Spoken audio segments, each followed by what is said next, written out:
Bismillahirrahmanirrahim. Assalamualaikum warahmatullahi wabarakatuh. Alhamdulillah wassalatu wassalamu ala sayyidina Rasulillah sayyidina Muhammad bin Abdullah wa ala alihi wa ashabihi wa man tabi'ahum wa wala. Amma ba'd. Faqad qala ta'ala rabbi shrah li sadri wa yassir li amri wa hlul 'uqdatam min lisani yafqahu qawli. Jemaah sekalian yang dimuliakan Allah Subhanahu wa taala. Alhamdulillah 28 hari telah kita lewati bulan suci Ramadan ini. Dan insyaallah hari ini adalah hari ke-29. Kalau nanti malam Rukyah itu memutuskan adanya bulan, insyaallah besok Lebaran. Berarti hari ini puasa berakhir. Tapi jika nanti Rukyah hasilnya tidak kelihatan bulan, nah berarti Lebarannya hari Kamis. Saudara kita Lebaran, dia tidak mau hari karena dia puasanya duluan. Lebaran 4 hari, puasanya diulang. Ya.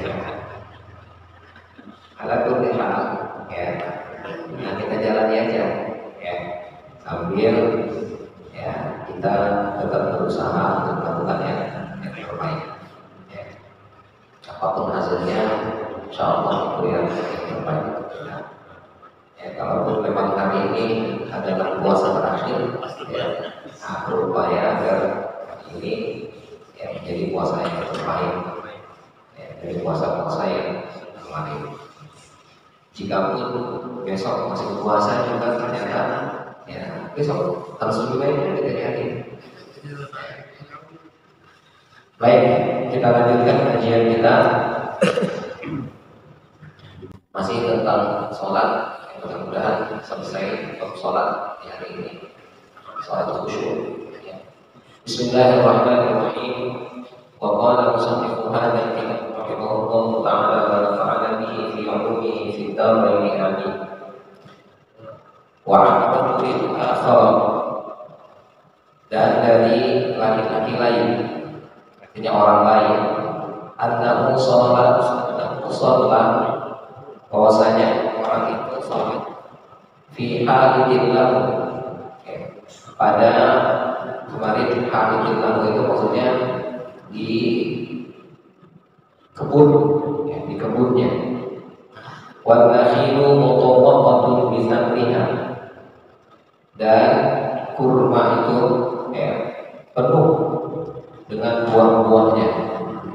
Jadi dia sholat ya, di kebunnya. Pas lagi kurma itu lagi berbuah, buahnya banyak. Kalau di kita ini kayak kita sholat di kebun, ya rambutan. Nah, kalau di kita rambutan, nah di sholat kebunnya banyak pohonnya kurma. Ya pas lagi berbuah, cakep-cakep. Padahal kalau ilaiha, lalu pada saat dia sholat, salah seorang ilaiha, dia melihat ya, buah yang berupa buah kurma itu. Fa'ajaban semua, lalu membuat dia kagum. Ya, kalau cakep itu pohon buahnya. Ya, nah kita lagi sholat, ya melihat apa? Nah melihat buah apa? Kalau di kita ini pohon rambutan, lagi berbuah kalau merah, cakep. Ya. Cakep banget itu pohon ya. Nah sehingga akhirnya mempengaruhi apa? Malamnya ketika bersolat, dan dia nggak tahu, ya, dia nggak tahu kamu sholat udah berapa rakaat dia sholat. Kata kata dikali Utsman radhiyallahu anhu, lalu dia menjelaskan hal itu kepada Sayyidina Utsman radhiyallahu anhu. Wa qala, dan dia berkata huwa shadaqatun. Ya. Akhirnya apa?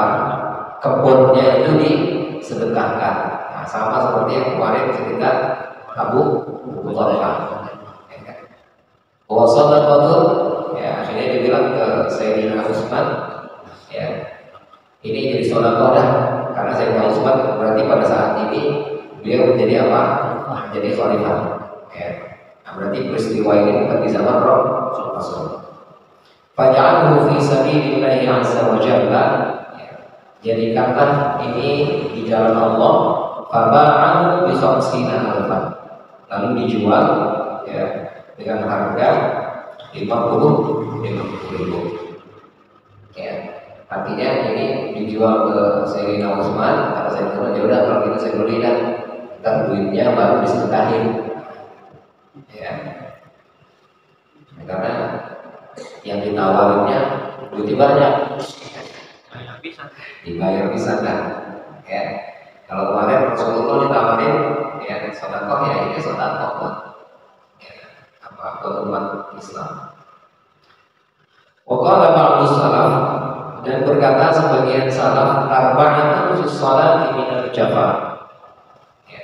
Empat hal di dalam sholat yang merupakan al-jafa.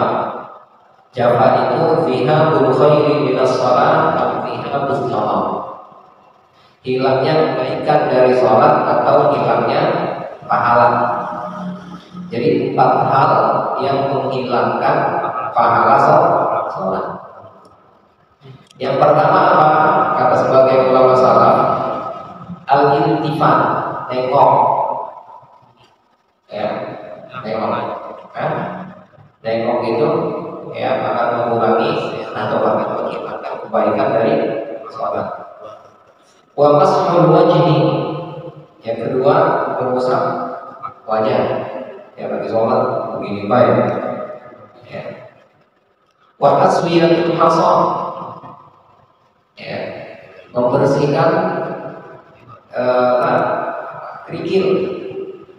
Nah, main-main kerikil ya atau ngerapihin ya tasbih masalahnya kan kalau zaman dulu sholat anunya kotor, apa lantainya nggak kayak sekarang, batu pasir ya, jadi dibersihin tuh, iya. Jadi pas mau sujud, bersihin. Ya, sama ya kalau kayak udah tidak gitu. Ya, jadi kalau mau berarti sebelum sholat dibersihin dulu. Ya, maka harus dipersiapkan, jangan pas lagi sholat dibersihinnya. Memang ini tidak membatalkan sholat, tapi menghilangkan pahala sholat. Yes, sholatnya sah, namun pahalanya nggak ada. Wa an tusalliya, yang keempat, bitariqi man yaqulu baina yadayhi. Yang keempat, kamu sholat di jalan orang yang melewati kamu. Sholatnya di jalanan, orang bukan. Jadi di masjid ini kan kalau di pojokan berarti nggak ada orang lewat. Ini sholatnya di pinggir pintu. Yang salah ya. Jadi makanya yang salah yang sholat. Kalau nggak ada lagi semua penuh, nah mau di situ. Yes, ya. Jadi misalnya udah selesai sholat, ya kan orang pada bangun tuh, dia mau sholat sunnah. Nah, ketika dia sholat sunnah, ya dia nggak pindah, masih tetap di situ baik. Padahal rupanya kosong, kudunya pindah depan atau belakang, jangan di tempat orang lain. Nah iya itu kan yang lewat kadang menungguin, kalau saya apa saya jalan aja. Yang salah bukan yang lewat, yang salah ya. Iya kata yang sholat yang kagak ngerti itu, Ustaz kagak ngerti dia lagi sholat dilewatin, dosa Ustaz.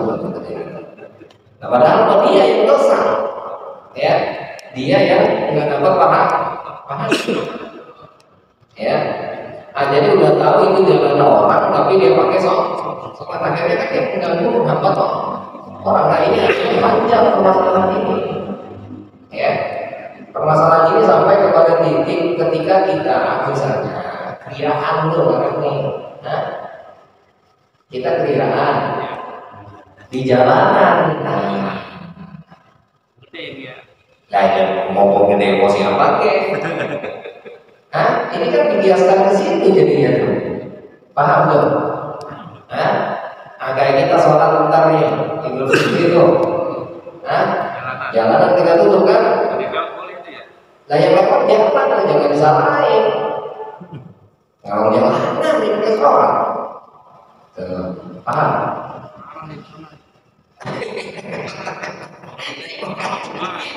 Yang sholat yang mana?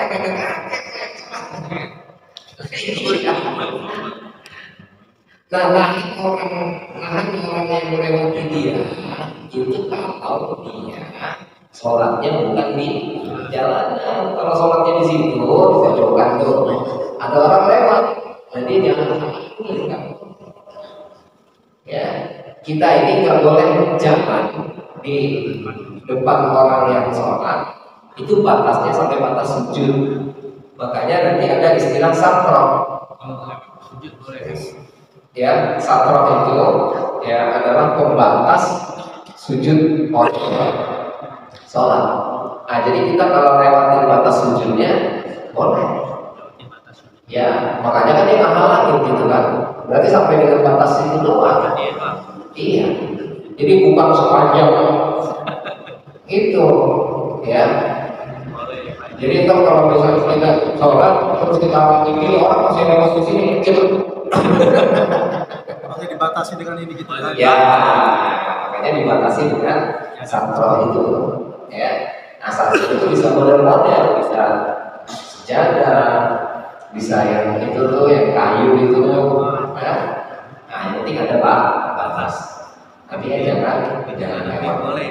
Gimana? Perjalanan dia boleh dibatasi.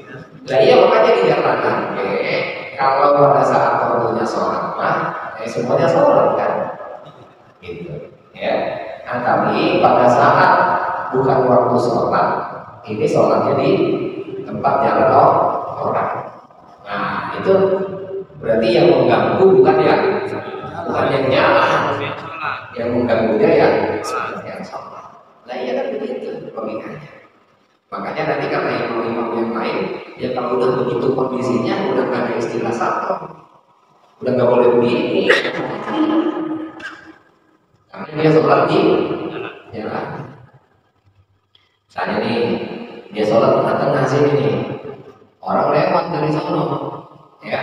Dan kalau disuruh di depan kosong, belakang kosong, ya kenapa nggak di belakangnya ada lewatnya? Kenapa dia lewat depan dia? Nah itu baru salah yang lewat. Paham ya? Nah gitu. Jadi artinya ini bahkan sampai ditarik ke yang hukum tadi. Ya, ketika kita punya hajat, ya di jalan kita nih, kebanyakan orang mau lewat malah kelihatan. Ya, jalanan jadi duduk. Nah itu harus menjadi perhatian tuh. Ya, kenapa jalannya ditutup? Ada apa? Kayaknya jalan umum. Nah,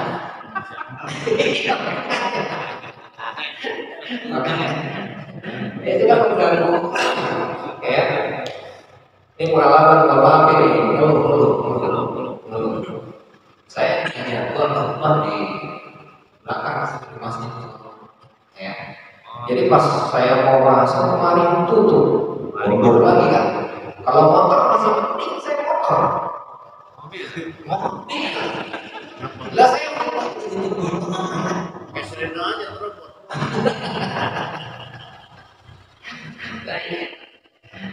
Lah kita kan jadinya ya orang kan gitu jadinya, ya.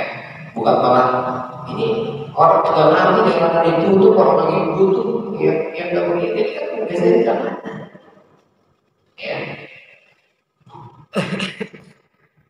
Jadi Islam itu ya dari sini kepingin jangan sampai Islam itu mengganggu ya sampai kepada ibadah ya yang hidup kita kemarin bilang suci, yang itu kita bilang apa ritual yang sakral Sampai kemarin mereka bilang sholat itu menghapuskan dosa-dosa yang sebelumnya. Tapi ketika sholat itu dilaksanakan mengganggu orang lain, maka sholat itu tidak ada maknanya. Paham ya? Nah, jadi Islam itu sampai kepada titik bahwa ibadah sekalipun harus memberikan manfaat, bukan kepada diri tapi kepada orang lain. Nah, itu Islam itu bukan hanya untuk pribadi, ya. Tapi Islam ya itu ingin apa kepada semua orang.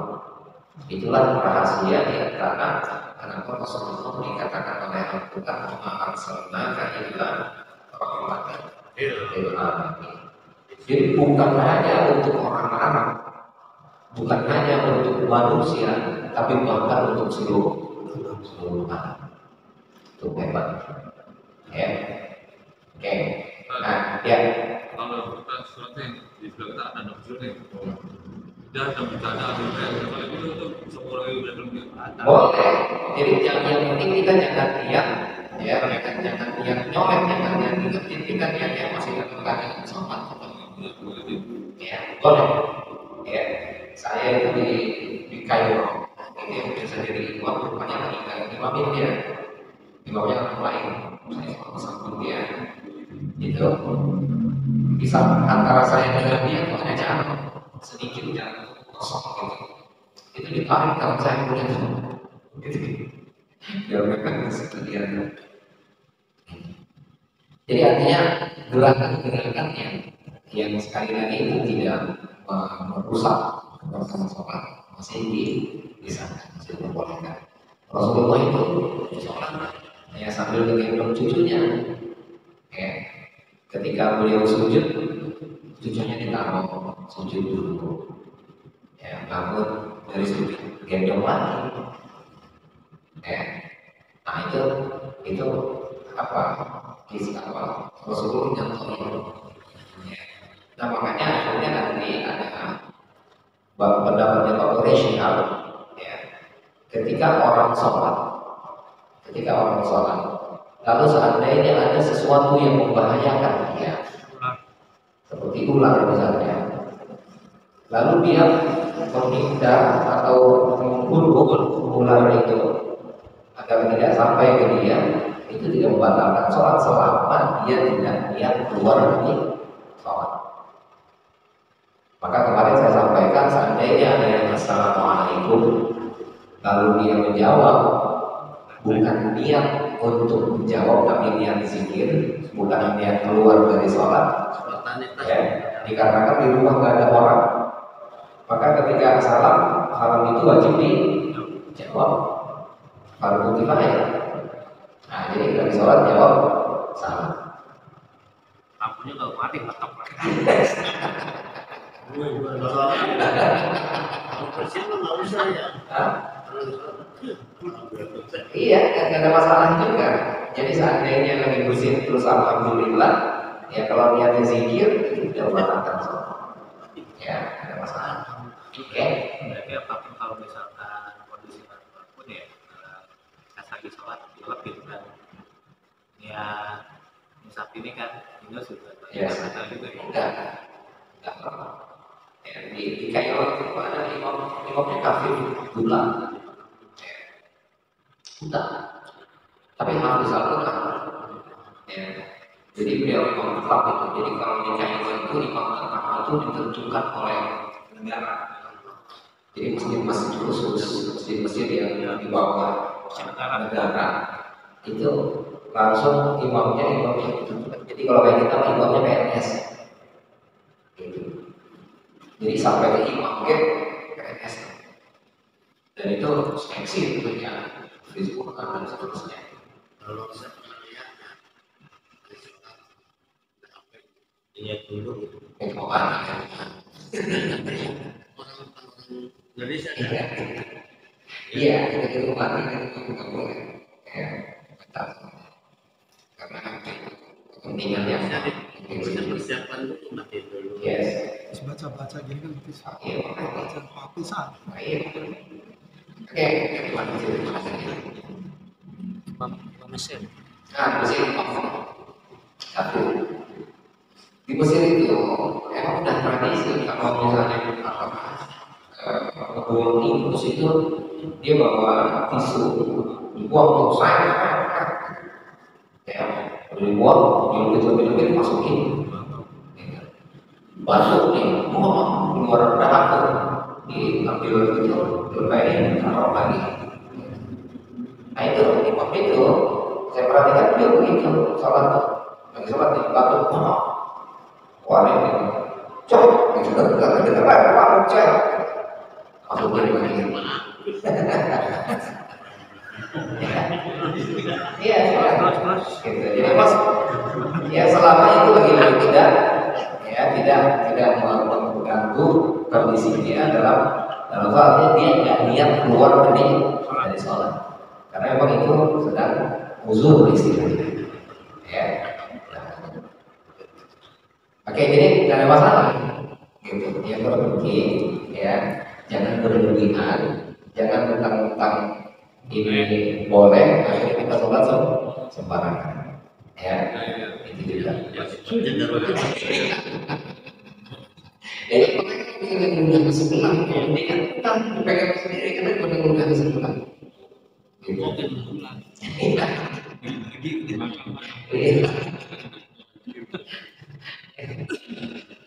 Oke, ini dia artinya tetap aja mereka kemarin Rasulullah sampaikan orang kalau sholatnya khusyuk pasti tubuhnya juga khusyuk.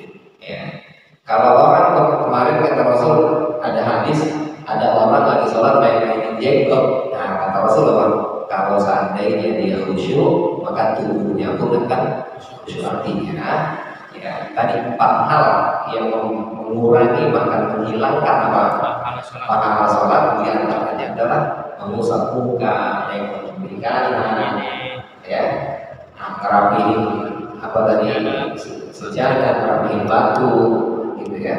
Nah tadi satu lagi yang terakhir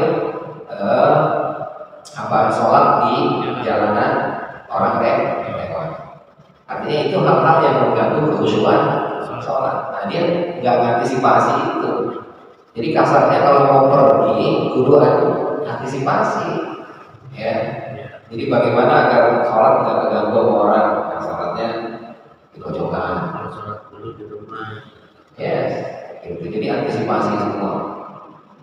Bersihin dulu tempatnya. Jangan pas lagi sholat ngelupin itu, pas mau sujud belum banget. Ya, nah itu yang dimaksud tadi jangan sampai mengganggu yang kekhusyuan. Oke, Bapak Sallallahu Alaihi Wasallam Rasulullah bersabda, Inna Allah Azza wa Jalla tuqbilun ala al-musalli ma lam yartafid. Sesungguhnya Allah Subhanahu wa Ta'ala menghadap kepada orang yang sholat selama dia tidak tengok, selama tidak tengok kiri kanan. Artinya ketika orang itu khusyuk berarti betul-betul sedang di hadapan Allah sedang menghadap kepada dirinya. Okay. Nah makanya kita ketika kemarin kita cerita kalau begitu kan saya lagi sholat, Haji Adam lagi sholat, Haji Tatang lagi sholat, Allah ada di hadapannya berarti Allah banyak ya. Nah berarti ya orang zaman dulu ya. Padahal orang zaman dulu ya, kemarin kita bilang sahabat itu nggak ada pemikiran kayak begitu, karena yang ada adalah keimanan. Kalau zaman sekarang, nah sekarang mah udah ada wifi, ada TV, ya. Jadi meskipun sendirian, ya, di pesawat itu ada TV-nya masing-masing itu beda-beda nontonnya, gitu, ya. Nah itu padahal TV-nya sama. Tapi masing-masing bisa nonton yang berbeda-beda. Sama juga. Boleh sama gitu. Ya. Nah bukan berarti akhirnya orangnya banyak, orangnya tetap satu. Presidennya di istana, adanya di. Nah itu makanya ya presiden saya belum menjadi ya. Dan presiden saya jadinya sembarang. Oke, wa kana Siddiq radhiyallahu anhu fi salatihi ka'annahu watabun. Ya. Dan Abu Bakar As-Siddiq radhiyallahu anhu dalam salatnya itu seolah-olah beliau seperti watan. Watan itu apa? Pasak bumi. Ya. Yang kuat, nggak goyah. Makanya nanti salah satu di antara rukun sholat itu adalah berdiri, qiyam. Qiyam berdiri yang dimaksud dengan berdiri itu bukan nyender, ya, bukan berpaku ke apa ini tongkat misalnya ditungkan. Jadi berdiri kan pakai betis, ya, tubuh dibebankan kepada betis kita, kaki kita. Jadi kalau sholat di pinggiran itu begini, nah sholat biasa, nggak memenuhi rukun. Ya. Nah, jadi Abu Bakar As-Siddiq itu sholat itu karena buat dan seolah-olah beliau seperti apa? Pasak bulu. Ya. Jadi kekar, nggak goyah. Kasarnya ada yang menjauh ini, agak dulu. Sudah kudanya kuat gitu. Iya, kayak kita kan bilang kuda-kuda kuat. Jadi artinya kuda-kuda kuat itu bukan maksudnya sholat pakai kuda-kuda. Tidak kali pakai cender. Ya. Dan oleh itu, ya kabarnya di dalam saya pernah baca di Al-Majmu' karangan Imam Nawawi. Jadi yang sunnah itu sholat itu kaki itu nggak lebar-lebar tuh, ya. Makanya yang nempel itu bukan kaki, yang nempel itu bahu. Ya, yang nempel itu bukan kaki, yang nempel bahu. Enggak, gede bahu kaki. Saya kaki bisa nempel itu coba Ngejeglang gitu. iya, kalau kaki bisa nempel itu enggak bahasa dunia versus ya bahasa barisan yang rapat, barisan yang rapi itu bukan kaki yang cendek. Coba perhatian dari iya, Relatif kaki. iya kan kalau kaki ya, kalau kaki misalnya kaki yang dijadikan barisan itu barisannya jelek. Iya. Bolong-bolong. Ini tapi lapangan beda-beda. Iya lah. Lurus. Makanya untuk saum subuh kamu itu rapat itu baru yang nempel. Ya, bukan kaki ya. bukan kaki, bukan. Kadang-kadang tarik ini ya. Sholat dengan pendapat itu kaki itu berputar terus. Iya, makanya itu perlu jadi perhatian. Ya. Jadi kaki dulu bahkan makanya saya bilang ketika saya di Mesir, kalau misalnya nggak pernah penting ditarik dan samping, jadi bukan kaki dia yang menjadi nempelin kaki kita, yang samping ditarik. Gitu. Geser lagi, geser. Iya, ya, kalau saya mendengar Katanya takut setan itu masuk. ditarik Takut setan masuk. ya. Nah itu maksudnya ya. Jadi apa? Kaki itu makanya kata Imam Nawawi paling mudah, batasannya adalah satu jengkal masing-masing orangnya. Jadi nggak terlalu lebar, nggak terlalu rapat. Ya, iya kan kayak tentara kan. Normal kan jadi normal. Iya, jadi tentara itu kan ketika siap gerak, emang kakinya dia rapat kan gitu, ya kan? Siap gerak, dia kan rapat kakinya begitu. Ya, terus kita nggak rapat begitu juga, maksudnya jangan terlalu mereka. Ya. Nah, jadi artinya kaki membuat tubuh itu berdirinya tegak, nggak goyah, dorong. Ya, aku bumi tadi. Wabatuhum dan sebagian mereka karena yaskutu fi ruku'ihi Bihaitsu taqbilu mustafiru alaihi ka'annahu jamal. Sebagian mereka itu adalah mereka yasqulu fi ruku'i. Mereka ketika ruku itu tenang. Di situ dihinggapi oleh burung-burung ka'annahu jamalun, seolah-olah dia itu adalah benda mati, seolah-olah dia benda mati. Jadi burung itu hinggap di situ, ya. Artinya sholatnya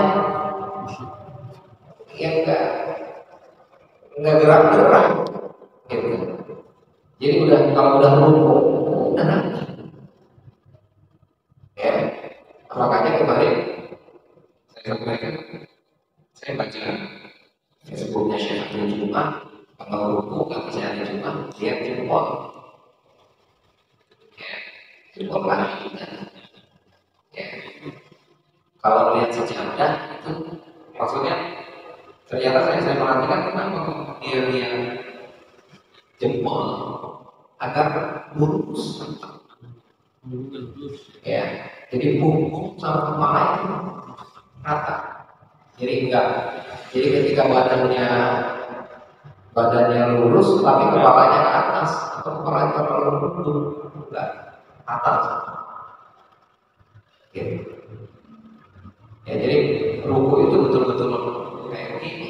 Jadi nggak melihat tempat sujud tapi dari 90 derajat. Ya, 90 derajat. Ya, melihat tempat sujud. Jadi pada saat ruku melihatnya jempol kaki. Ya, dan ketika berdiri sesudah dari sujud, ya kan, atau dari duduk, dari tahiyat awal, ketika berdiri rapihin lagi kakinya, ya, karena keseringannya kan kaki kiri kanan kan depan kemajuan, gitu. Nah itu diratain lagi, diperhatikan, gitu. Jadi kayak barisan habis ngadain gerakan kembali ke barisan, rapihin lagi barisannya, Jadi sempurna lagi. berdiri sempurna. Sempurna lagi lah. Iya. Jadi diperhatikan nanti berdiri itu kakinya rata lagi. Ya. Nah jadi artinya kita sholat itu betul-betul memperhatikan gerakan sholat kita. Ya. Jadi jangan sembarangan sembrono. Ya. Jadi pada saat kita habis sujud berdiri, ada rapi kakinya sama kemarin. Yang di awal misalnya rapi tadi, ya sejengkal misalnya gitu. Antara jempol dengan jempol itu rata ke depan, pada kiblat. Antar pas udah habis dari sujud, ketika berdiri udah melencong ya kan, rapiin lagi. Itu maksudnya. Iya begitu kan. Makanya Nabi itu ketika sholat itu, ya, imamin sholat ketika salbu sufufakum itu bukan hanya sekedar beliau menghadap ke depan terus ngomong salbu sufufakum Allahu Akbar. Ya, diperhatiin. Ya, bahkan kabarnya Sayyidina Ali itu kerapihinnya melurusin barisan itu pakai pedang.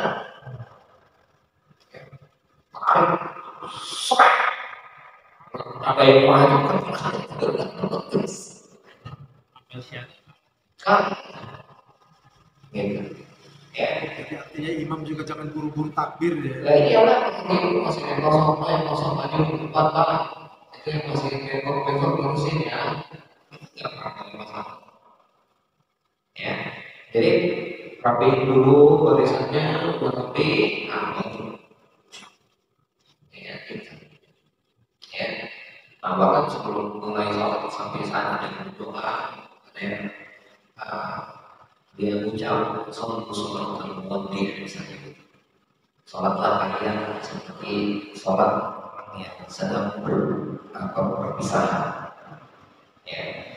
Jadi sholatnya itu anggap ini adalah sholat yang terakhir.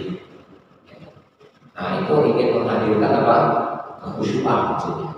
Ya, jadi kalau dia mikir kalau bisa dimati ada sholat lagi bagaimana?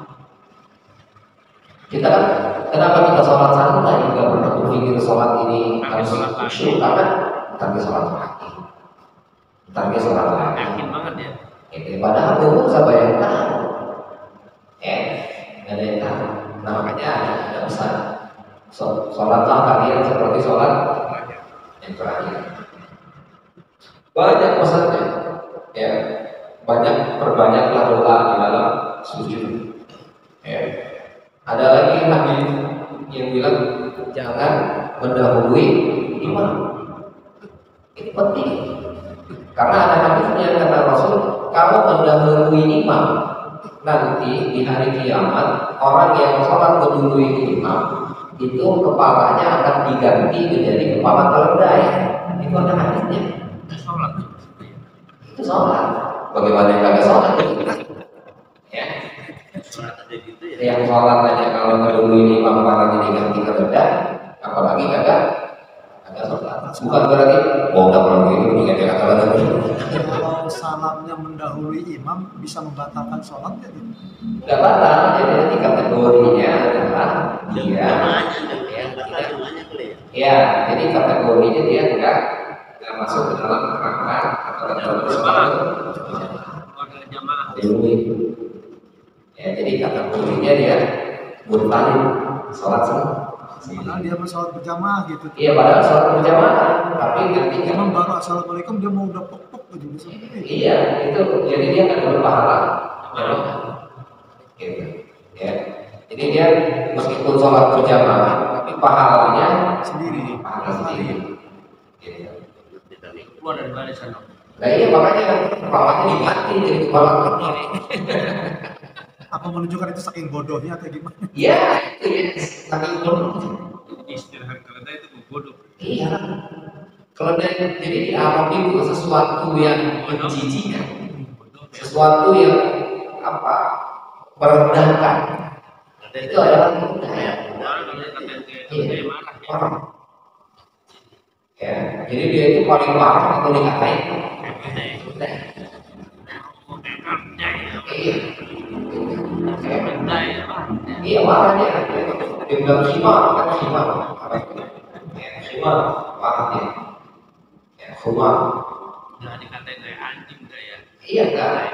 Kalau itu nanti ada kata Jepangnya, ibad, anak. Ya.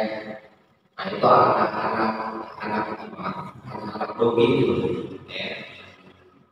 Jadi nggak apa-apa itu langsung dasar lo gitu. Nah dia nggak pakai ada ibadnya gitu. Ya. Ibnul Kaum ya. Nah, kalau ngatain binatang langsung itu rumah marah tuh ngatain dari rumah ya.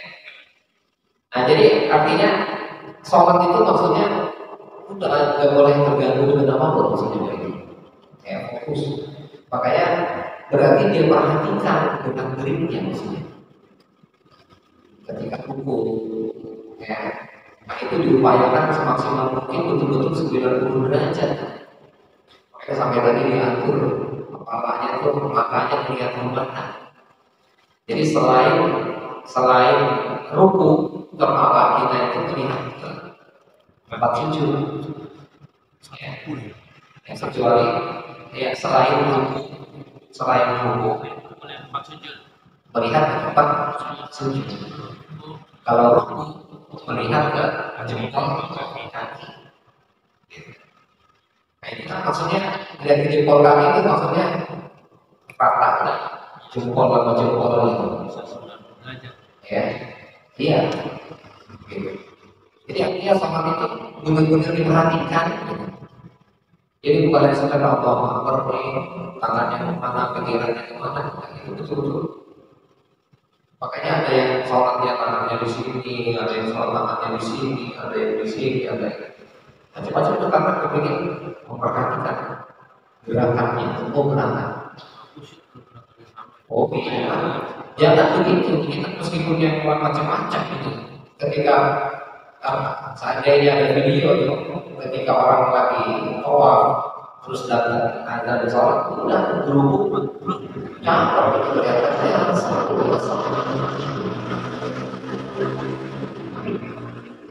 ketika sholat itu di Masjidil Haram itu kita tonton itu dari atas sujud semua, padahal sujudnya beda-beda. Ada yang modelnya pantatnya diangkat, ada yang kagak, ada yang bagaimana. Tapi ketika dilihat semua rata sujud, bagus. Yes. Nah itu utama sholat kan itu diantaranya. Nah artinya kita sholat itu betul-betul kita perhatikan semua gerak gerik kita. Ya, jadi bukan hanya sekedar udah main aku ini, ya harus diperhatikan. Ke imam itu tadi makanya pesannya imam banyak sebetulnya pesannya. Ya. Jadi diantaranya tadi nggak boleh mendahului imam. Nah maka baiknya ketika menjadi imam pun ada tata keramanya, ada aturan mainnya jadi imam. Ya, nah diantaranya ya adalah jangan takbir sebelum gerakannya dimulai untuk imam nih. Ya. Nah jadi dari diri ke sujud imam udah Allahu Akbar, padahal imam masih di tempat sujud tuh.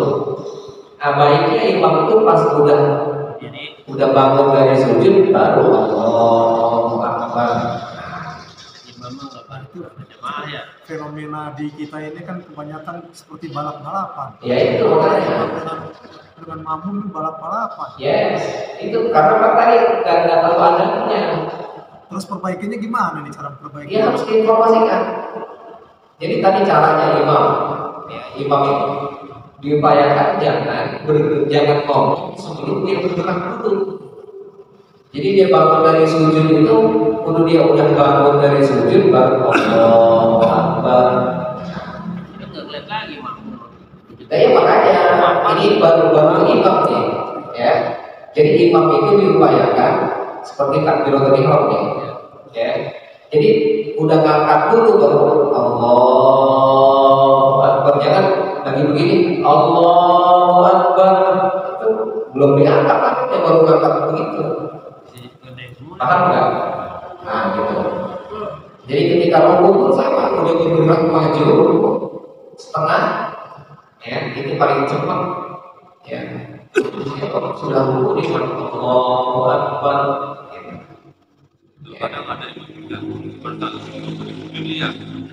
Itu mau dibangun itu kan belum sampai bangun udah Allahu Akbar, mampu udah di luar. Nah itu makanya saya bilang pertama adabnya imam begitu.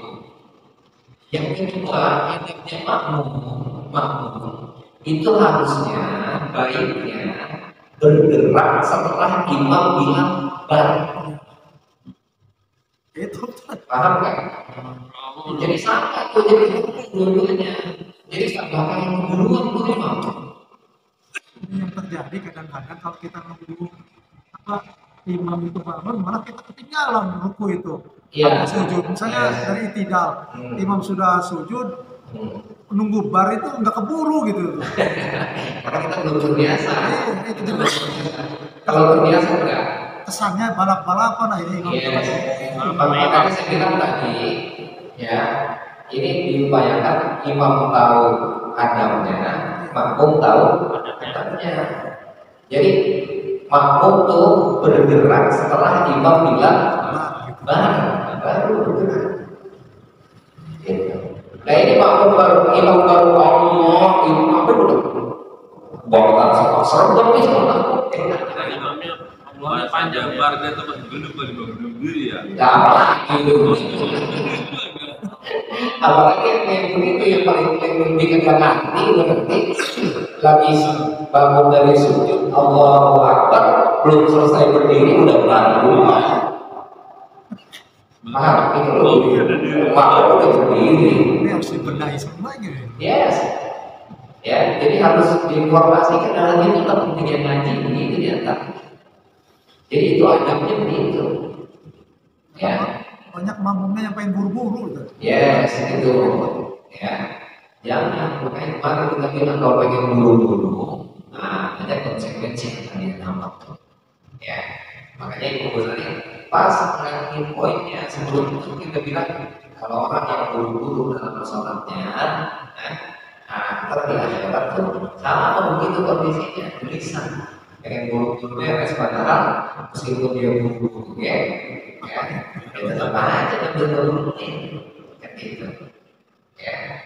Nah terus ditambah meskipun tadi itu santai, artinya santai setelah baru kita boleh gerak untuk makmum. Seandainya ketinggalan satu gerakan dari imam, itu akan membatalkan kondisi jamaah.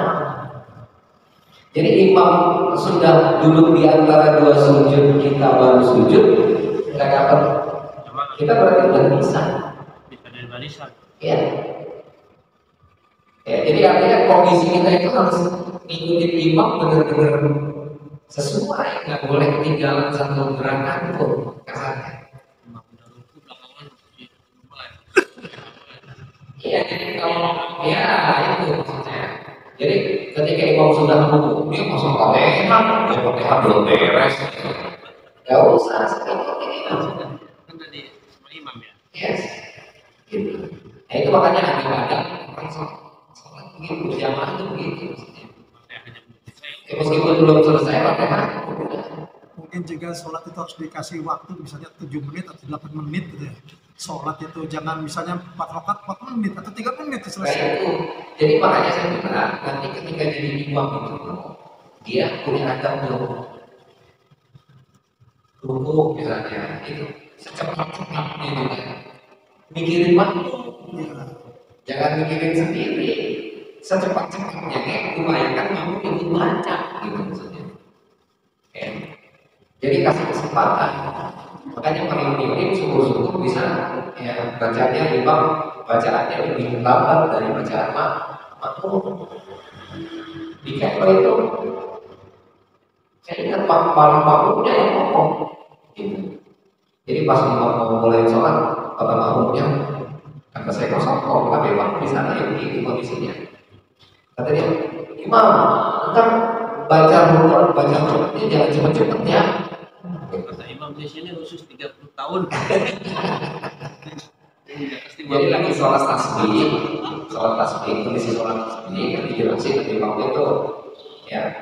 Pada saat berdiri tasbihnya 15 kali, ruku 10 kali, itu kan dijelasin gitu. Karena ada jamaahnya masih membutuh, bisa aja teman. Enggak bisa.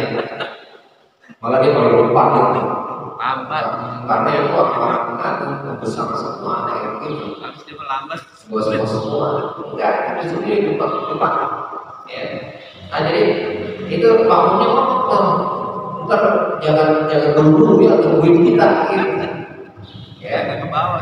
iya takut ketinggalan. Kita mah ngatur dulu. Iya kalau kita mah waktu gua ya. Nah ini artinya ya Harus ada komunikasi. iya betul itu boleh, nggak ada masalah gitu. Dan artinya imam itu harus Siapa yang dinumpangnya? ya tahu penumpangnya. Kalau penumpangnya pengen yang buru-buru ya pun kaki juga. Jangan penumpang yang pengen buru-buru imamnya lambat ya.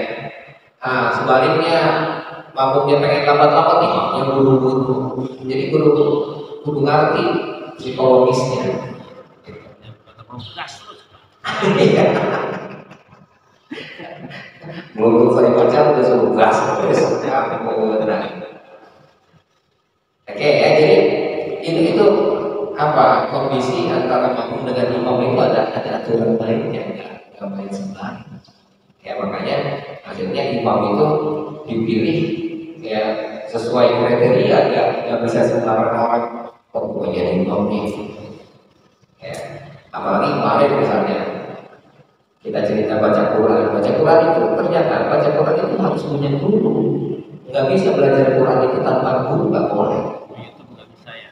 Nggak pakai YouTube nggak bisa, ya karena nanti ketika pakai YouTube itu dia pelafalan dia udah sesuai atau belum, siapa yang dengerin dia?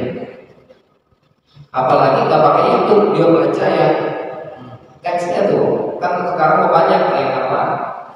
Misalnya. Iya, dilatinkan. Ya, Arabnya dilatinin tuh.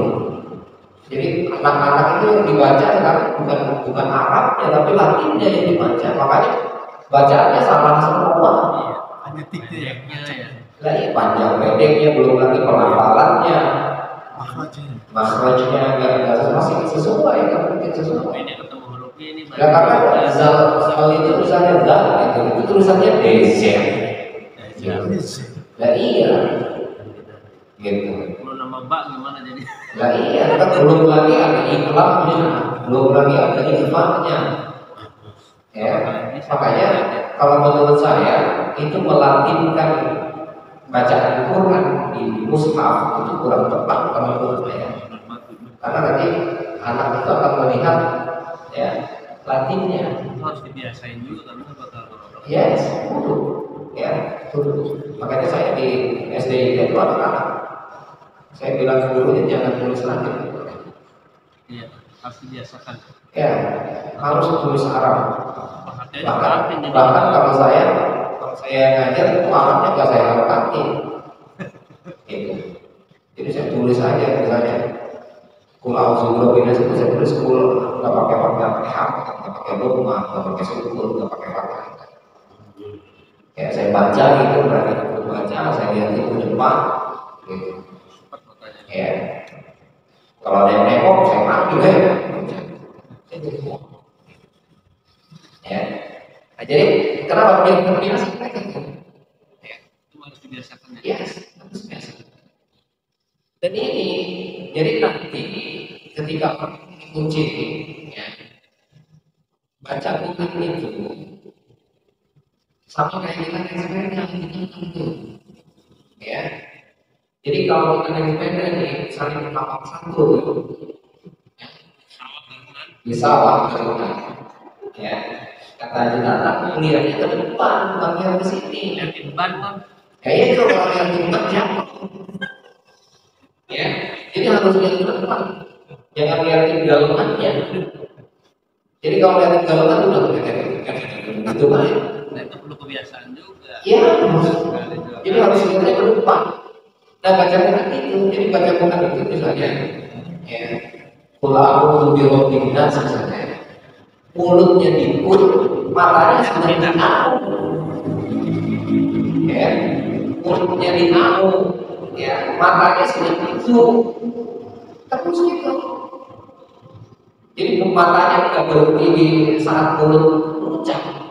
Jadi mata itu terus jalan. Nanti mulutnya baru mengucap. Jadi mengucapnya itu setelah matanya lihat. Gitu. Jadi kalau matanya baru sama mulutnya berhenti mulut tuh.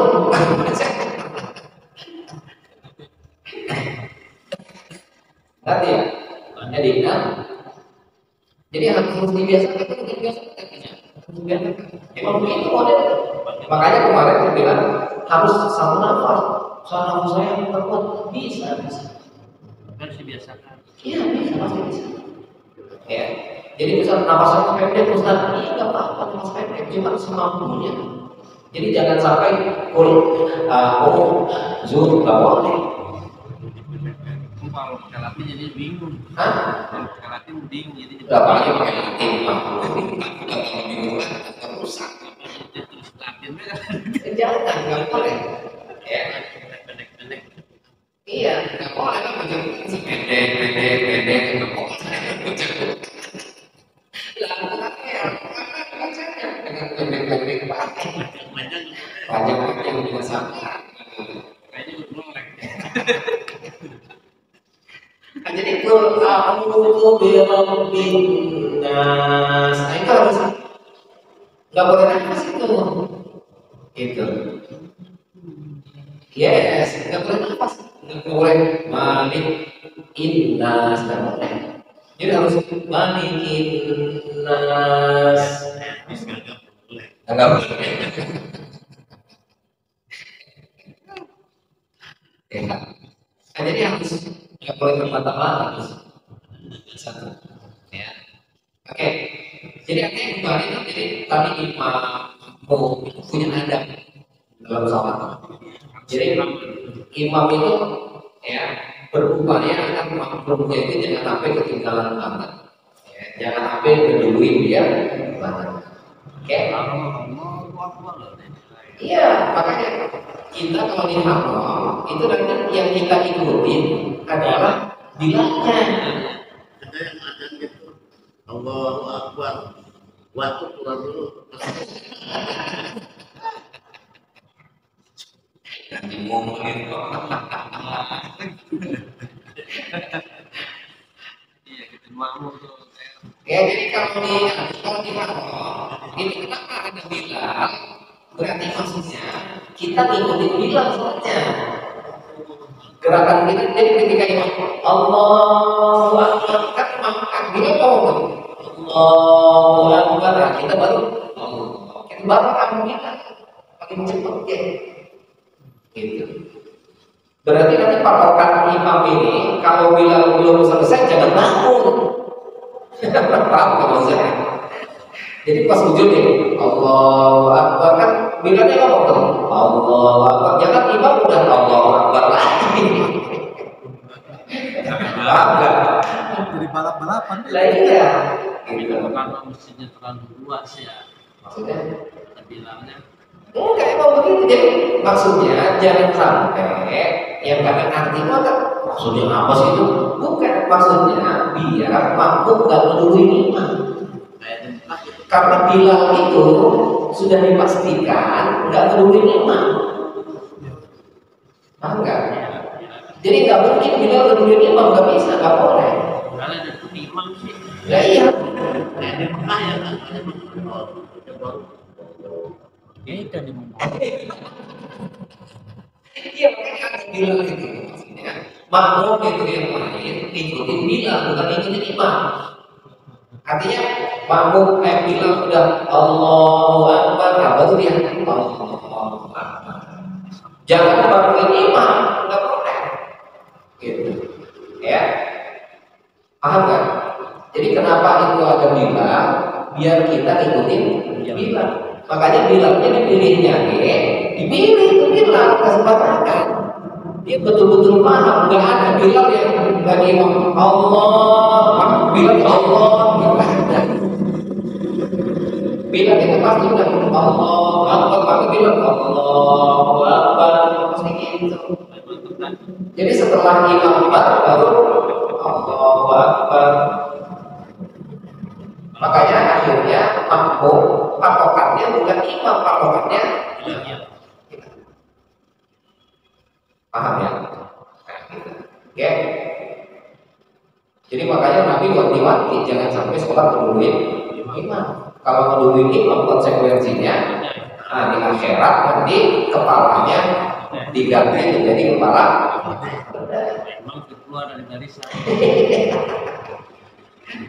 Ya iya, ngeduluin. Sama Anak-anak ada yang memang dia buat orang dari susah. belum bangun katanya. Tidur. Oke, waktu dzalika dan semua itu yang tadi intabah baina yaday man yu'azzimu min abna'i dunya. Dan semua itu menuntut adanya karakter ya di hadapan orang yang mengagumkan di antara anak-anak ya dunia. Ya. Jadi artinya semua hal yang tadi orang itu buku itu apa benar-benar apa dihinggapi oleh guru karena dia seperti apa benda mati zaman ya itu sebetulnya berarti kita dituntut karakter kita tuh kayak begitu. Jadi kalau udah sholat karakternya itu karakter seperti benda mati gitu. Tepat gitu ya. Pakai pada yang Allah baina yaday malikil mulk. Artinya kita di hadapan manusia aja ya itu khusyuknya sampai tadi ada burung yang hinggap, apalagi di hadapan Allah. Iya, gitu. Jadi kasarnya kita di hadapan makhluk aja mengagungkan itu kelihatan mukanya, ketahuan dari gerakannya. Ya, apalagi di hadapan Allah. Karena orang sopan, orang yang punya adab di depan orang yang diagungkan itu kan begini banget. Digigit semut dia diem baik. Diem baik. Ya. Kenapa? Karena mengagungkan, karena menghormati. Tapi kalau orang yang menganggap remeh, yang biasa aja, ya nggak ada penghormatan, ketawa. Gitu. Nah, apa? Ini kelihatan dari karakter, dari gerakan kita dalam sholat, khusyuknya, berupaya khusyuknya. Dan ingat, menurut mayoritas ulama fikih, sholat matanya ditutup itu hukumnya makruh. Mata ditutup, merem, ya. Jadi menutup mata hukumnya makruh. Iya, merem terus. Tahiyat salam-salam. Walayan. Iya. Ya. Wa fit Taurati, dan dalam kitab Taurat maktubun, ya, tertulis di sana, ya Adam, wahai manusia, la ta'jiz at-taquma baina yadayya musalliyan bagian. Ya. Janganlah jangan lemah, jangan jangan menyerah untuk melaksanakan di hadapan sholat dalam kondisi menangis. Artinya berupaya, saya bukan bisa nangis, jangan gitu, maksudnya ta'jiz. Ya. Jadi berupaya, kata Allah, sholatlah kamu dalam keadaan menangis.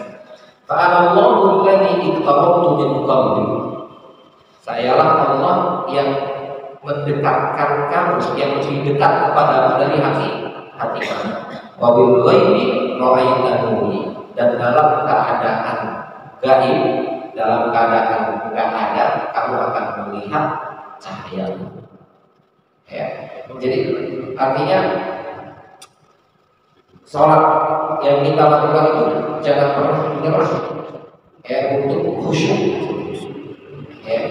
Karena nanti dengan khusyuknya sholat kita, maka hati kita itu, ya, ketika khusyuk itu akan melihat cahaya Allah.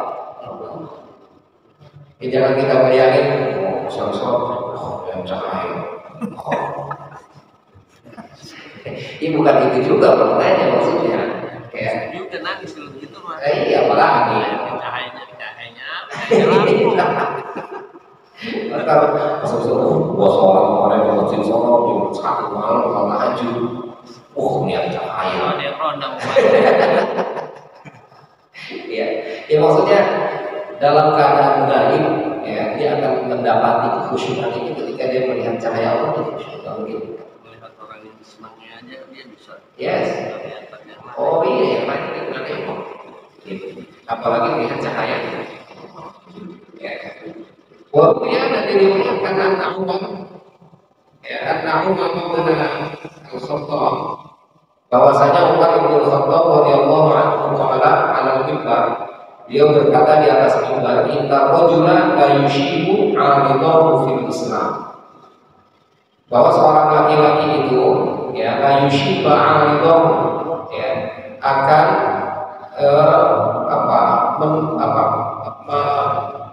mencaci, ya, merendahkan, menghinakan, ya, kesulitannya di dalam Islam. Wa ma akmala lillahi ta'ala salatan, dan dia, ya, tidak menyempurnakan untuk Allah, ya, salatnya. Gitu. Kira dikatakan orang fadali, kok bisa kayak gitu? Qala la yutimmu khusyuha wa la tawadduha wa iqbaluhu 'ala Allah 'azza wa jalla fiha. Dia tidak menyempurnakan kekhusyuannya, tidak menyempurnakan ketawaduannya, dan tidak menghadapkan dirinya kepada Allah di dalam sholat. Ya. Jadi orang itu ya akan ya merendahkan sesuatu yang meremehkan sesuatu yang sulit di dalam Islam. Kalau orang menganggap sholat itu hal yang remeh, maka nanti hal yang dalam kehidupan dia sesuatu itu penting akhirnya akan dianggap remeh oleh dia. Itu maksudnya. Paham kan? Nah, jadi orang yang seharusnya menganggap sesuatu itu penting, ya, maka seharusnya dia memposisikan sholat itu adalah sesuatu yang penting.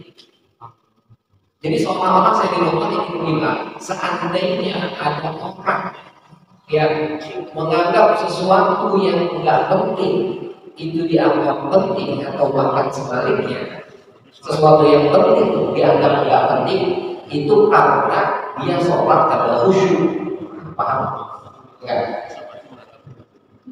Nah, jadi orang yang sholatnya tidak khusyuk itu akan mempengaruhi kepada perilaku dia nanti setelah sholat. Maka kalau seandainya dia menganggap sesuatu yang nggak penting itu adalah sesuatu yang penting, atau yang penting itu adalah sesuatu yang nggak penting, berarti sholatnya nggak khusyuk, salah gitu. Paham ya? Dan ini awas, dan ini bukan untuk menjadi standar nilai kita menilai orang, tapi ini untuk introspeksi diri. Jadi ini untuk kita sendiri. Saya kok ada sesuatu yang penting, tapi kok saya nggak anggap penting. Kenapa kok saya bisa kayak gitu? Berarti sholat saya kurang khusyuk. Paham ya? Juga orang kalau nonton konser mau penting keluarin. Iya, makanya kalau kita melihat orang, itu jangan itu untuk menilai orang. Paham ya? Tapi itu untuk kita, gitu, ya. Jadi ini bahasa Sayyidina Umar itu seolah-olah untuk introspeksi kita. Seandainya saya lebih pentingin konsep daripada ziarah ulama saya, berarti sholat saya kagak khusyuk. Untuk saya, bukan saya dari mahal, salah ada dangdutan terjadi datang. Paling depan, asal sholat tadi ke depan Allah. Nah itu sholatnya nggak khusyuk dia. Nah itu bukan untuk menilai, itu maksudnya. Paham ya? Itu untuk diri sendiri. Jadi kita mau menilai diri kita, ya. Saya ada sesuatu yang penting, udah lewat gitu. Ya Allah, pada itu apa saya lakukan? Langsung introspeksi untuk ini. Ya Allah, ternyata sholat saya nggak khusyuk. Berarti besok saya kalau mau yang penting saya tempatkan yang penting, yang enggak saya tempatkan yang enggak, maka saya harus melaksanakan sholatnya khusyuk. Itu. Wasubila Abu Aliyah qaulihi ta'ala, dan ditanya Abu Aliyah qaulihi ta'ala tentang firman Allah, alladzina hum an shalatihim sahun. Ya. Abu Aliyah berkata, Abu Aliyah ditanya tentang bagaimana pendapat Anda tentang firman Allah, alladzina hum fi shalatihim khashu'un, alladzina hum an shalatihim sahun. Qala, dia bilang, apa arti itu? Huwallazi yasmu fi sholatihi. Ini galak ini beliau ini. Yang dimaksud dengan ayat itu adalah orang yang lupa dalam sholatnya. Fala yadri, ya, lalu dia nggak tahu alakam yang sholat. Udah berapa rakaat dia bergerak. Ala syaf'i dia genap, ala witrin atau dia ganjil. Artinya saya satu rakaat atau dua rakaat. Sholatnya sendiri, terus sholat sendiri. Iya, kata Abu Aliyah, ini adalah alladzina hum an sholatihim sahun. Ya, kayak sholat kita kalau begitu, kita semua sama yang belum sholat itu. Ya. Ya. Tuh ya, alladzina hum an sholatihim, kata Abu Aliyah.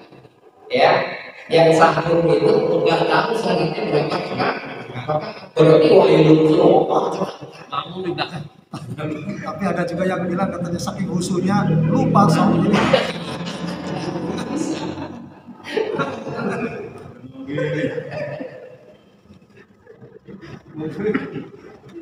Oke, nah tapi ya kita nggak pakai itu. Ini pendapat yang apa? Berat, ya berat. Yang ideal menurutnya begitu, ya. Cuma katanya kalau ini kita terapkan, hampir semua kita, insya Allah kayaknya nggak bisa lain. Ya kan fawailul lil musallin. Ada lagi nama sholatihim sahur. Nah maksudnya sahur itu berarti sholatnya nggak khusyuk, sholatnya nggak tahu berapa rakaat. Kalau satu atau dua berarti satu aja gitu ya. Ya, kalau dalam fikih nanti kalau ragu dua apa satu maka harus satu yang terkecil. Tiga apa dua harus dua. Ya, dalam fikih begitu. Nah tapi ini pendapat Abu Hurairah. Nah, katanya kita ngomong al-Hasan, ini pendapat yang masyhurnya, pendapat yang lebih umumnya. Kata Imam Hasan al-Basri, huwa alladhi yasma'u an waqti sholati hatta nakhruj. Ini yang diambil oleh banyak ulama. Yang dimaksud itu adalah orang yang lupa sampai keluar waktu sholat. Waktu sholatnya sampai habis, terlewatkan waktu sholat, ya. Entar, tahu-tahu waktunya habis. Nah itu yang dimaksud dengan fawailul lil musallin alladzina hum an sholatihim sahun. Makanya Pak Quraisyhab ini berpendapat seperti pendapat Imam Hasan al-Basri. Kata beliau, dilihat dari bahasanya, dari tafsirnya, kataan, makanya dipakainya alladzina hum an sholatihim. Ya artinya orang yang lalai akan waktu sholat, diputar-putarin sholatnya sehingga akhirnya waktunya habis. Iya, gitu. Nah itu sholat ini sahur. Maka kalau begitu, ya mau nggak mau sholatnya dulu sholat di situ, di mobil itu. Iya, nggak apa-apa. Itu makanya sholat di sahur dulunya. Ya, jadi sampai waktunya keluar. Ya. Iya. Nah, itu nanti kategorinya sholatihim sahur. Ya. Jadi sampai waktunya habis. Berbeda dengan seandainya yang digunakan itu kata Pak Quraisyhab, harusnya kalau mau sholatnya nggak tahu berapa rakaat, harusnya pakainya alladzina hum fi sholatihim. Bukan tapi pakainya fi. Nah ini dalil aja alasan itu para ulama kenapa menguatkan pendapat Imam Hasan al-Basri. Ya, tadi ada juga yang lebih strike lagi pendapatnya. Jadi fawailul lil musallin alladzina hum an sholatihim sahun itu ada yang berpendapat kalau sudah ada kudu sholat. Itu lebih strike lagi. Dia menerjemahkan fawailul lil musallin alladzina hum an sholatihim sahun. Aja terbersihin aja lagi. Iya, udah maksudnya ini udah ada, ya. Jadi kalau misalnya kata kita bersih dulu aja, atau misalnya kata kita lagi sibuk dikit lagi nih, nah itu kategorinya bukan sholatihim sahun. Ada yang bilang begitu. Nah itu kan lebih strike lagi. Mana waktiha jadinya. Iya, jadi kalau waktiha itu diterjemahkan agar langsung sholat. Terjemahannya begitu menurut mereka. Padahal ala waktiha itu ada waktu masuk, ya. Kemarin saya bilang ada waktu puasa, ada waktu doyina. Waktu puasa itu maksudnya pada saat adzan, nah puasa luas waktunya, ya. Maghrib jam 5:58. Maka ketika adzan itu waktu puasa sebenarnya. Isya itu jam 6 jam 7 lewat 5 menit. Ketika sudah masuk jam 5:55, nah itu sudah waktu fotonya namanya. Paham kan? jadi pada saat waktu wudunya itu ya sudah, kamu harus dilaksanakan bagaimanapun kondisinya. Sama dengan awal waktu itu. Itu ala waktiha itu, ya. Ala waktiha itu semua rangkaiannya. Jadi bukan ala waktiha itu ada langsung sholat. Kalau ada ala waktiha ada langsung sholat, entah kalau ada dosen ada dokter lagi bedah itu bagaimana itu? Lagi makan itu lagi di waktu ini. Pas tinggal Kasih dan pengantinnya. Ya, lagi ngajar ada. Ya, Lagi operasi. Nah, dokter lagi itu dia lagi itu itu. Ada tinggalin. boleh itu mah. Dan Kan di sana itu lagi.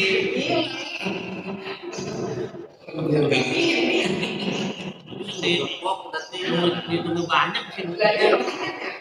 Tulangnya udah kurang dong. jadi artinya ala waktunya itu pahamnya waktunya yang paling luasa sekaligus juga ya. Gitu. Memang nanti akhirnya yang lebih utama baru itu. Yang lebih utama adalah pada saat langsung Makanya sendiri dah. yes. Ini jadi paham wailul lil musallin alladzina hum an salatihim sahun itu ada 3 berarti. Yang pertama tadi pahamnya sholatnya kagak khusyuk, nggak tahu berapa rakaatnya. Yang kedua ini yang banyak dan ini yang unggul dari pendapat siapapun, ya dari pendapat para ulama yang paling unggul adalah yang nomor 2 ini.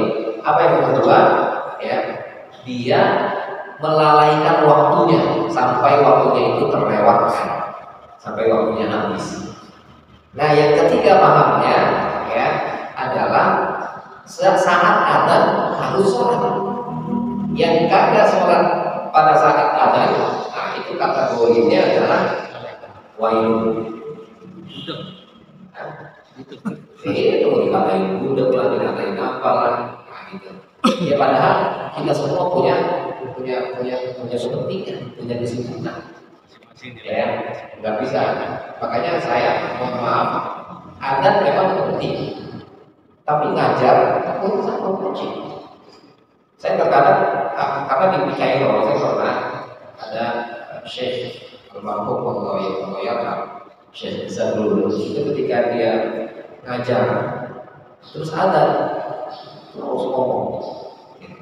Setelah adzan selesai baru dia jelaskan. Kata beliau gini, saya ketika ngajar itu jangan-jangan ilmunya lagi masuk-masuknya. Lagi enak-enakan orangnya. Lagi enak-enakan terangin. Karena kalau nanti akan terus dia berhenti, jangan-jangan yang tadi mau dia terangin udah hilang. Gitu. Adzan itu penting, belajar pun sama penting, tidak ada masalah. Daripada kita bilang berhenti dulu adzan, ngomong. Itu kan lebih mati. Jadi kita jangan menyalahkan juga kalau ada ustaz lagi ngajar. Terus ada ustaz lagi ada, ya ustaz boleh tahu. Saya kalau udah digini, udah saya diam. Gitu. Berarti dia nggak mau nggak mau mendengarkan penjelasan saya. Ya, kan ketika masuk lewatin aja. Ya kan berarti rugi dia nggak mendapat apa yang sebetulnya harus saya sampaikan. Ya, nah itu artinya. Ini alasannya kita harus mengerti kondisinya, ya. Oke, jadi itu paham al-hadi nama sholat ini salah satu dan 3 pendapat. Cuma yang paling unggul tadi pendapat yang kedua. Terakhir, ya maaf ya ini tambah waktu kebanyakan jawab terakhir. Ya, nggak tahu ini nomor 29 sekarang atau besok. Tapi kayaknya nanti ada 29 lagi.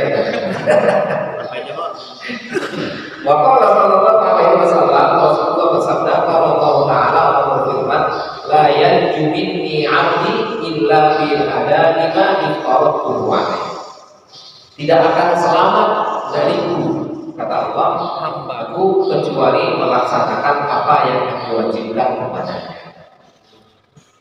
Artinya Allah itu di satu sisi maha penyayang, tapi di sisi lain Allah juga ya, mampu memberikan siksa. Siksanya sangat pedih. Orang kata Allah, hambaku itu gak akan selamat dari siksaku selama dia tidak melaksanakan kewajiban. Artinya kalau kita tidak melaksanakan kewajiban Allah, maka kita gak akan selamat dari siksa. Kalau mau selamat dari siksa Allah, maka laksanakanlah kewajiban-kewajiban yang Allah wajibkan kepada kita. Ya, artinya selamat dari siksanya, sehingga kita masuk ke dalam kelompok pertanggungan kasih sayang. Ya, oke, cukup ya. Jadi ini tentang khusyuk di dalam sholat. Artinya sholat itu tadi di satu sisi adalah sesuatu yang penting, namun di sisi lain tadi ada sesuatu yang lebih penting juga. Jika itu dilakukan sah-sah saja, selama tidak mengganggu ya bagian-bagian dari sholat itu. Makanya yang saya tanya, seandainya imam ya batal sholatnya, maka nanti orang yang belakang maju. Ini juga akhirnya Adam ya. Jadi yang di belakang imam itu adalah orang yang siap menggantikan imam. Orang yang ngingetin imam ketika bacaan salah juga orang yang di dekat. Mohon maaf, seandainya imam sama yang berdiri yang di belakang itu orang ada mati berarti. Adam ya. Iya. Atau menajak-najak. Oh enggak, udah depan. Jadi ikut misalnya lupa nih, lupa ya, baca ayat misalnya wala antum a'biduna ma a'budu wala ana a'budu ma 'abadtum wala antum a'biduna ma a'budu wala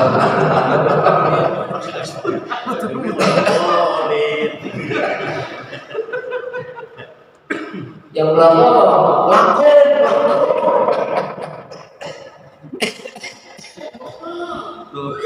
bukan yang belas orang yang diingetin Pak.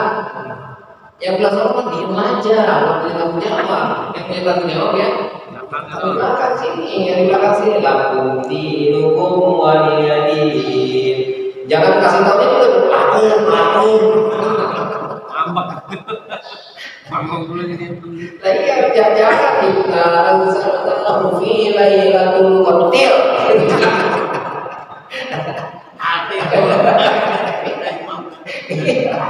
Jangan begitu ya. Yang ngingetin itu harus sempurna ngingetinnya ya. Nah, sehingga akhirnya ya, dan itu pun yang di belakang sini ya, bukan yang meskipun yang bisa apa jangan Kasih waktu dan depan imam. ya. Paham ya? Misalnya makan di rumah apa lainnya gitu ya, akan dibaca surat apa gitu apa. Cuma kalau orang di rumah dipojokkan kalau ngingetin kalau kita dibaca. Yang ingetin yang di sini. Iya, ditata. Dia menunjukkan orang lain. Iya betul itu makanya apa yang di belakang imam itu harus siap menggantikan imam dan siap mengingatkan imam, itu maksudnya. Ya, jadi kalau imam bacaannya salah, yang ngingetin ya yang di belakang sini, bukan yang cuma kalau di belakang. Ya, misalnya imamnya bacanya ayat yang panjang misalnya. Ya, atau yang apa yang sama ini kagak apa ya, dia banyak yang kagak tahu dia. Ya, jadi ya ayyuhal muzammil qumil laila kata imam gitu kan. Yang di bawah yang apa? Yang ini kan apa? Ini apa? Yang aja kan. Yang di sini kan kagak tahu.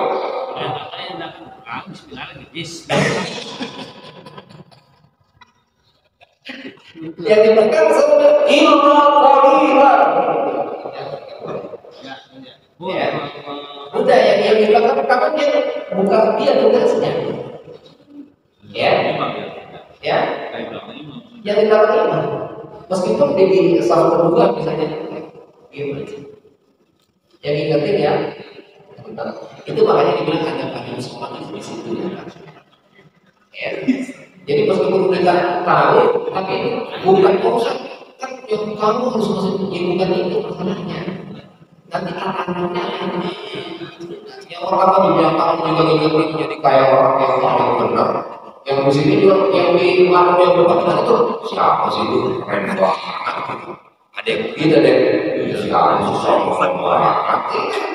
Banyak persepsi akhirnya. Paham ya? Nah, jadi diupayakan yang tahu, yang bisa itu harus siap-siap di belakang imam seharusnya. Baiknya begitu. Ya itu makanya kan kata Imam Abu Hanifah, kalau jadi imam bacakan ayat-ayat yang maknanya pada paham. Makanya faqra'u ma tayassara minal Quran, bacalah yang termudah dari Al-Quran. Jangan imam baca, kalau yang di belakang ingat pada apa, pas imamnya lupa. Coba. Surat. Ayat terpanjang dalam Al-Quran surat apa? Al-Baqarah. Tentang apa? Tentang hutang. Ya ayyuhalladzina amanu idza tadayantum bidainin ila ajalin musamman faktubuh wal yaktub bainakum katibun bil 'adl wa la yaktab. Itu apa aja kita imam nih? Hah? Tahu pasti terkenal macet nih. Pak yang bilang aja ke sini kata apa? Lo bilang apa? Nah, kalau macet itu tapi udah banyak ayat berapa ayat langsung kita bisa kan? Boleh, nggak ada masalah. Langsung sujud, langsung rukuk, boleh. Ya karena itu sunnah juga. Kalau rukuk biasanya malah biasanya diganti ayat. Gitu. Padahal kalau dia langsung langsung rukuk pun nggak ada masalah. Gitu. Macet. Pak, jangan salah, jadi imam itu berat. Jadi imam itu berat. Yang udah hafal betul Tuh kan mengapa? Lah iya makanya betul Pak. Jadi kita udah hafal tuh, tapi ketika kita jadi imam kita kompromi sih kalau udah salah kagak ada yang diingetin bagaimana? Karena saya kan alam nasional lupa itu. Berarti nggak khusyuk ya? Saking khusyuk. Ini yang saya bilang kemarin makanya bagaimana mengatasi grogi. Kan tadi saya katakan bagaimana mengatasi grogi. Nah itu antara pikiran dengan hati itu yang menang pikirannya. Jadi grogi. Ya. Oke ya, jadi ini apa? Sekali lagi sholat itu kita kemakmuman yang di belakang yang di belakang imam. Ya, jadi yang di belakang imam itu bukan orang sembarangan. Ya, benar itu. Iya betul. Jangan-jangan bisa mundur. Bisa. Iya nggak boleh. Jadi diupayakan di soft depan itu yang penting jangan. Tidak boleh di belakang imam persis. Ya, paling tidak 4 atau 5 baris di belakang imam itu mereka orang-orang yang siap kalau imam batal dia maju. Nah ini yang saya bilang gerakan tadi. Jadi gerakannya pun bukan langsung lari, menggantiin lari ya, langkah selangkah, langkahnya tuh pelan-pelan langkahnya, ya, jangan langsung kayak jalan biasa gitu. Begitupun sama ketika dalam satu soft, misalnya ada makmum ya dalam soft itu batal sholatnya dia langsung keluar dia misalnya.